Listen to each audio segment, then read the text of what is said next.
Simplilearn. Your pace, your place. Hello, and welcome to the Project Management Institute's Risk Management Professional Certification Preparatory course. Thank you for choosing us. I am sure that these sessions will not only help you prepare for the PMI-RMP Certification exam, but will also help you in acquiring the skills needed for managing risks in the context of projects. This is the first of the 10 lessons that we are going to look into. In this first lesson, we are going to cover the introductory part. There are a couple of acronyms on this slide, and please do not be overwhelmed by the use of these acronyms, because we have made sure that the acronyms are defined as we go through the slides. This certification course is based on 2 books authored by PMI. One titled Project Management Body of Knowledge, popularly called as PMBOK. The second titled Practice Standard for Project Risk Management. We will now look into the agenda in the next slide. Let us first set up the agenda of this lesson. As indicated in the previous slide, this is an introductory lesson, and it covers areas like what are RMP and PMI. These are terms you will frequently encounter in your conversation with certified professionals or people preparing for this exam. Once you are comfortable with what RMP and PMI are, we will discuss the syllabus of the RMP examination and the prerequisite for appearing for the RMP examination. Next, we will discuss more about the RMP exam itself. For example, we will cover topics like how many questions are there in the exam, what is the pass criterion, how many questions are expected from what part of the syllabus, and what is the examination syllabus. Lastly, we will explain how the Simplilearn RMP certification course is structured. It is important to understand this introductory part before you start accessing the remaining lessons of this course. Let us start with a few acronyms from the next slide. Now, in this slide, we have covered a few acronyms which I had mentioned in the previous slide. PMI-RMP stands for PMI Risk Management Professional. It is one of the several certifications that PMI offers for those who wish to specialize in the area of managing risks in the context of projects. PMI, as must already be aware, stands for Project Management Institute. It is a leading organization based in the US, which actively promotes the disciplines of program and project management along with supplementary specializations such as agile, risk, and scheduling management. For you to understand it in a more precise manner, we can say that while PMI is an organization, PMI-RMP is a certification offered by PMI. PMI-RMP examination is conducted by PMI through authorized testing centers across the world. After the certification, one may have questions about the validity of this course, if it is for lifetime. The answer is no. The certification is valid for 3 years, and you are required to earn and report 30 Professional Development Units, PDUs, within this 3-year cycle to renew the certification. After this period, to renew your RMP credentials, you need to submit proof that you have acquired at least 30 PDUs in the last 3 years and must pay the PMI certificate renewal fee. Once this is done, your certificate gets renewed for another 3 years. You can conveniently do this online at www.pmi.org. To know more about the various ways of obtaining PDUs, please refer to the PMI-RMP Handbook, which is available on the website www.pmi.org. As we have already told you, PMBOK stands for Project Management Body of Knowledge. It is a textbook which can be used as reference for most of the PMI certifications, including RMP. The other textbook which you can refer to for RMP preparation is Practice Standard for Project Risk Management. You must be wondering how you can get these textbooks. Well, once you become the member for PMI.org, you can download these soft copies licensed to you. For the membership and fee structure, including the examination fee, please log on to PMI.org website. In the next slide, we're going to discuss about the prerequisites for taking RMP certificate examination. The prerequisite depends upon a person's formal education. As you can see on the slide, you must fall into either of the two categories. If you fall in Category 1, PMI expects that you hold a bachelor's degree with at least 3,000 hours of project risk management experience within the last 5 consecutive years. Additionally, you would need to obtain 30 PDUs, and this course will enable you to obtain those PDUs. If you fall into Category 2, PMI expects that you hold a high school diploma with at least 4,500 hours of project risk management experience within the last 5 consecutive years. Plus, you would need to obtain 40 PDUs, and this course will enable you to obtain those PDUs. PDUs can be obtained from a registered educational provider, REP, and Simplilearn is one of the REPs.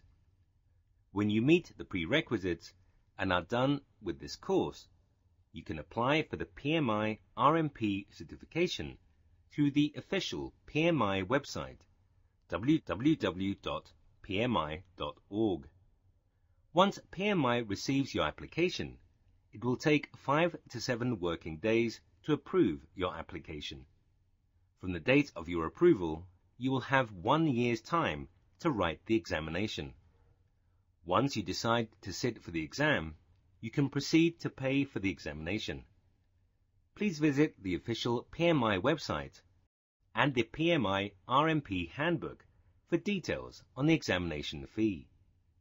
PMI will send you an authorization mail after receiving the examination fee.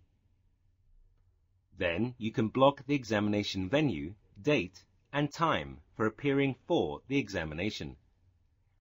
A random audit happens on few applications, in which case the auditing requirements of PMI should be complied with. In case the application is selected for auditing, the applicant must provide the copies of education certificate, the project risk management experience details, and the 30 PDU project risk management proof. After that, the PMI takes about 5 to 7 working days to issue an authorization letter, which serves as a green signal for paying the examination fee and appearing for the examination. If you do not meet the prerequisites and go ahead and submit the online exam application, there are chances of you getting caught. PMI forbids such behavior and disqualifies such application. For more details about application processing, please visit www.pmi.org website. In the next slide, we will discuss about the PMI-RMP examination. Now, you must be wondering about the pattern of the examination. Well, the examination will be of multiple choice questions. You'll be tested on 170 questions, out of which 20 are pre-test questions, which will not be scored. Only 150 questions will be scored. There is no penalty for the wrong answer, so please attempt all the questions. PMI will grade you on 4 key project risk management domains, namely risk communication, risk analysis, risk response planning, and risk governance. About 27% of the total questions will be from risk communication, about 30% from risk analysis, 26% from risk response planning, and 17% from risk governance. The total duration of the exam is 3.5 hours. You'll be graded as below proficient, moderately proficient, or proficient in each of the above-mentioned domains. The pass mark is not mentioned within the PMI Handbook. In the following slide, we will look into the exam syllabus. This slide is about examination syllabus. Besides the 4 project risk domains mentioned in the previous slide, you need to know about the 6 processes that PMI recommends for effectively planning and monitoring risks on the project.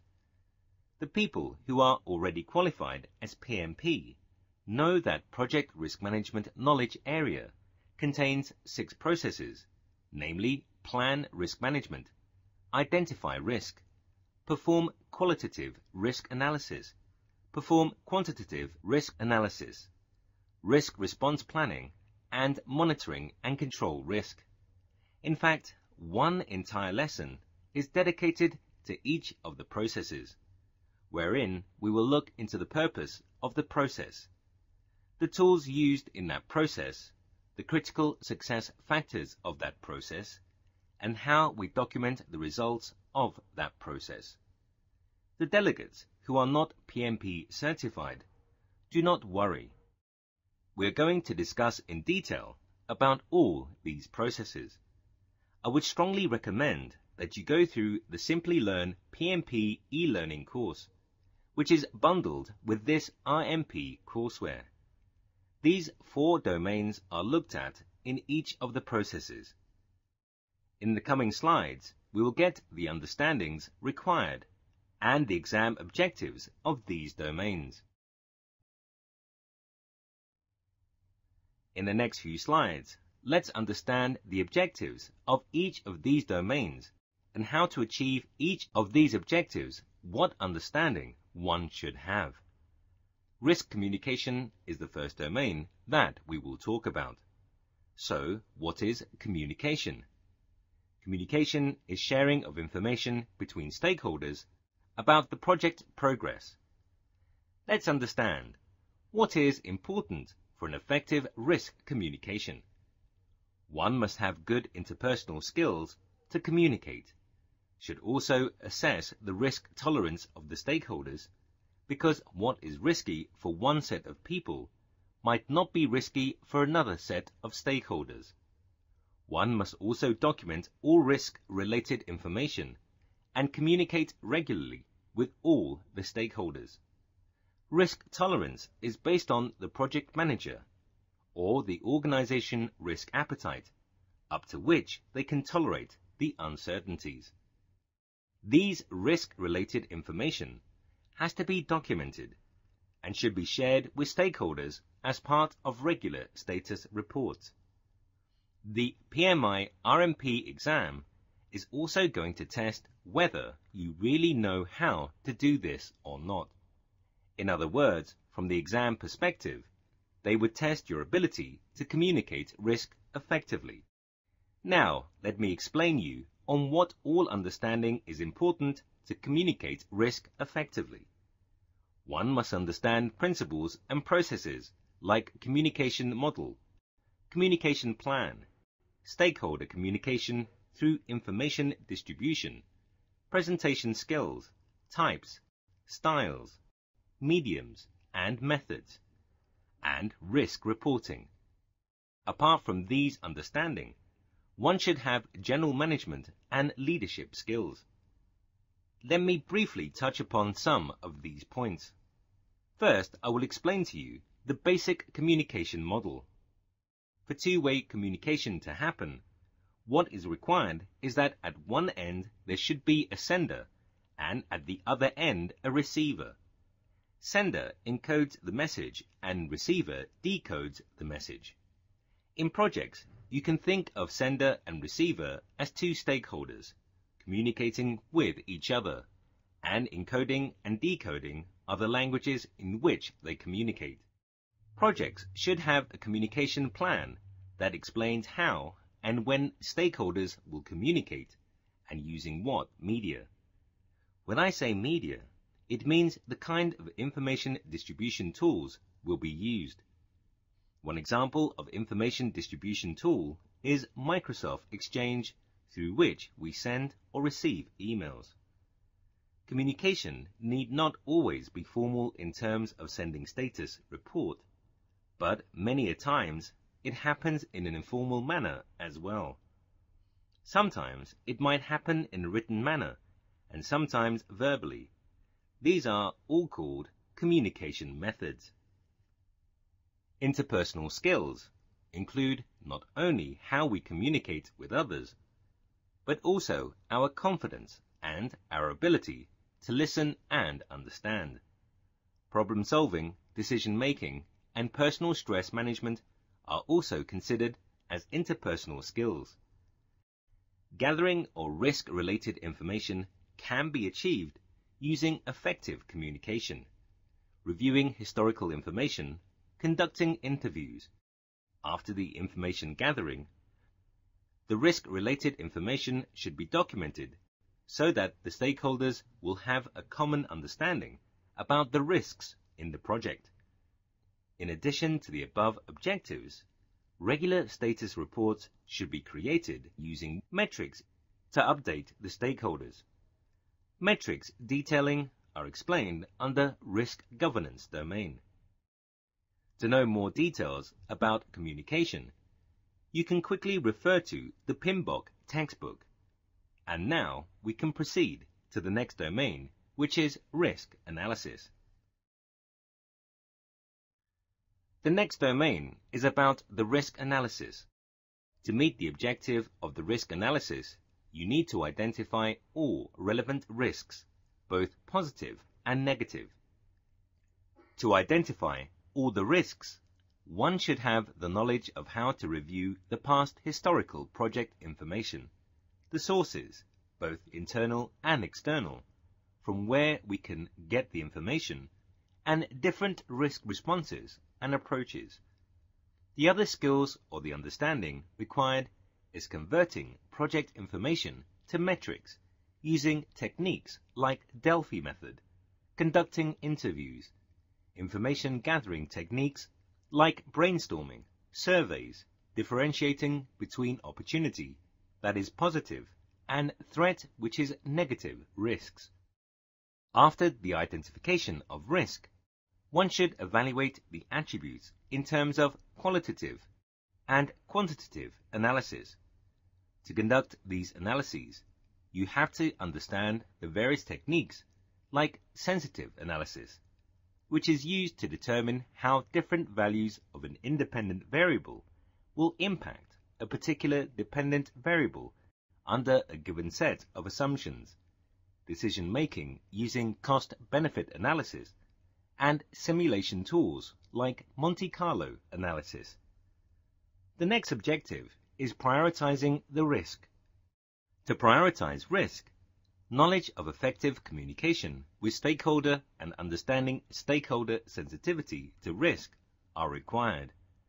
To carry out these activities, one can use the skills of performing cost-benefit analysis, prioritizing techniques like urgency, weighting, etc. Also, meetings, presentations, analyzing reports are to be carried out. Now these points should be recorded in the risk register, and the risk register should be managed. The last objective to meet the risk analysis domain is establishing the control limits, like risk tolerance. To set the control limits, estimation tools like analogous, parametric, bottom-up, cost-benefit analysis, communication with stakeholders, quality standards can be used.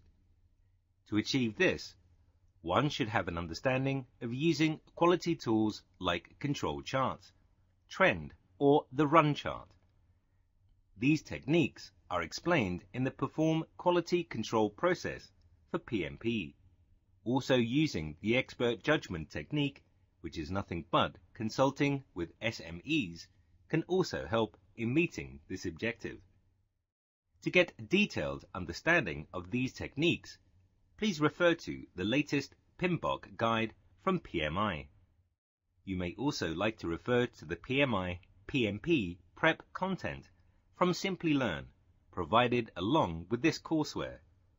Once these analyses are done, you need to carry the risk response planning, which will be discussed in the next slide. In this slide, we touch upon the risk response planning domain. Risk is not always bad. It can be good as well, which can be differentiated as positive risk and negative risk. If the risk is negative, then we can call it as threat, or if the risk is positive, it is opportunity. To meet the objective of developing risk response strategy, contingency plan, and to recommend the response to stakeholders, one needs to understand different types of risks, both positive and negative. Apart from this, one needs to understand secondary risk, residual risk, pure risk, techniques to overcome such as workaround, fallback options, contingency planning, reserve analysis, etc. Let us see them one by one. Risk response strategy for both positive and negative risks can be achieved using the skills like communicating effectively with stakeholders, using tools like brainstorming, focus groups, and analyzing the risk response data. Negative risk responses are avoid, mitigate, transfer, and accept, and positive risk responses include exploit, share, enhance, and accept. While developing the risk response strategy for the existing risk, one may come across another risk. This risk is also called a secondary risk. Secondary risk is nothing but a risk arising out of primary risk. The next objective is development of contingency approach, which is nothing but Plan B. For example, during the risk response planning, if you are using mitigation as one of the risk response, and in spite of implementing mitigation plan, if you're not able to come out of this risk, you need to go for the alternate plan, which is nothing but contingency plan.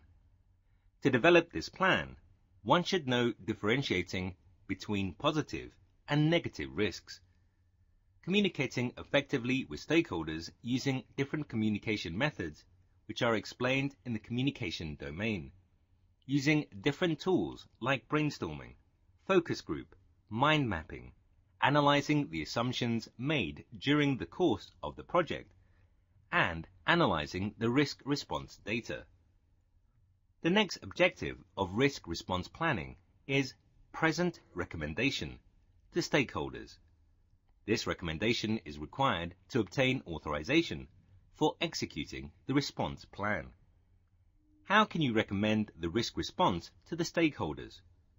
It is obvious, through communication, but one needs to have the data for communication.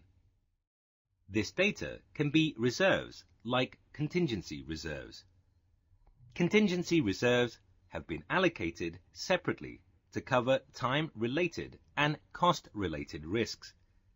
To meet this objective, we require negotiation method by convincing the stakeholder about positive risk or the opportunities that exist by applying the appropriate risk responses like exploit, enhance, etc. One can refer to Simplilearn PMP course to understand the positive response. Of course, I will be covering these risk responses as part of Plan Risk Response Process lesson.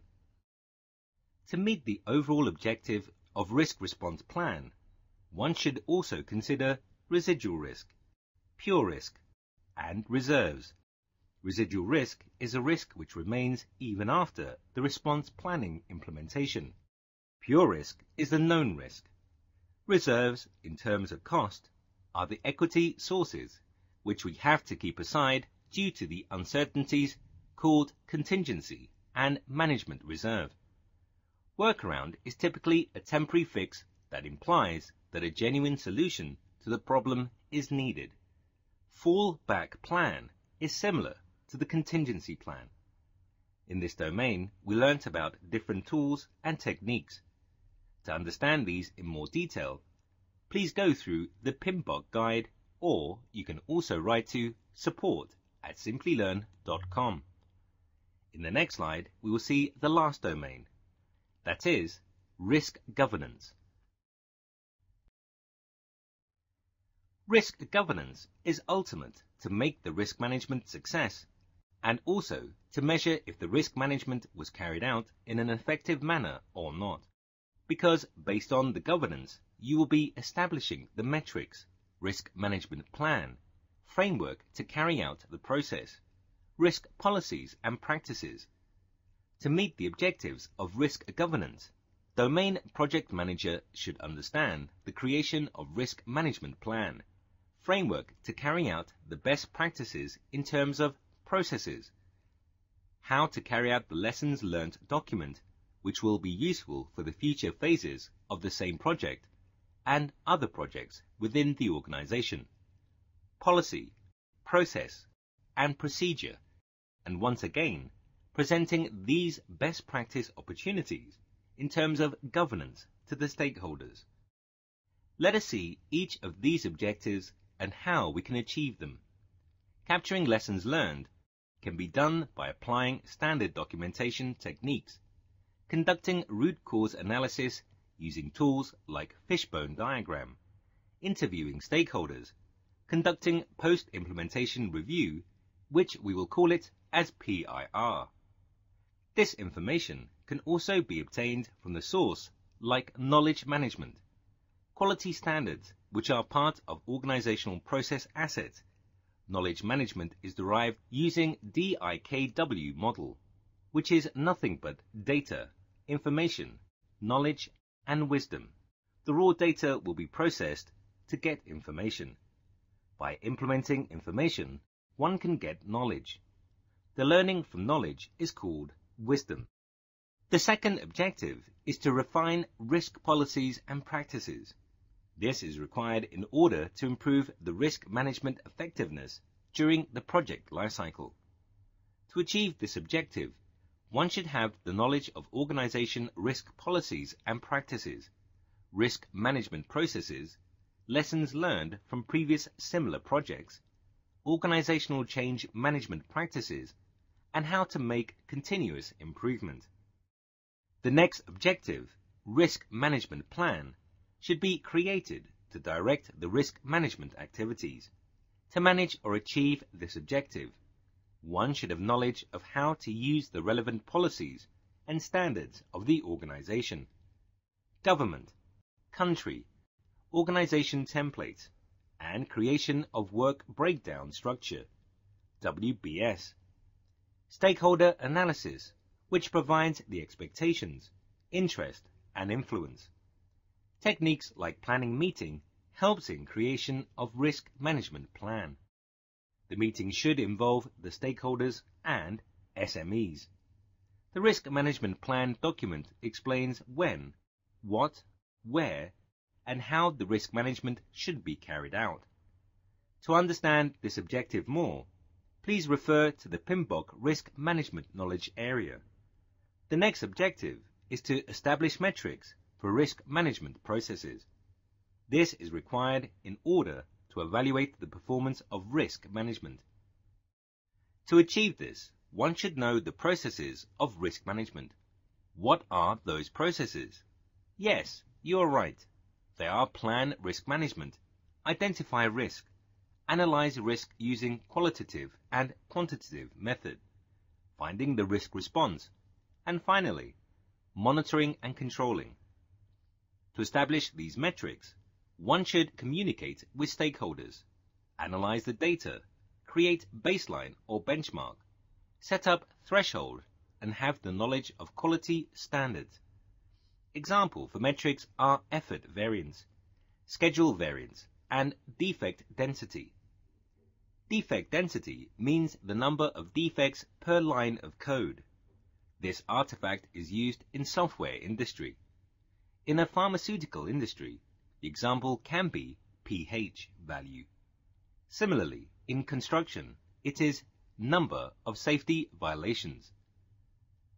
The objective, examine process performance or information, is required in order to drive risk process improvements. One can achieve this using the reference of metrics, which was established from the previous objectives.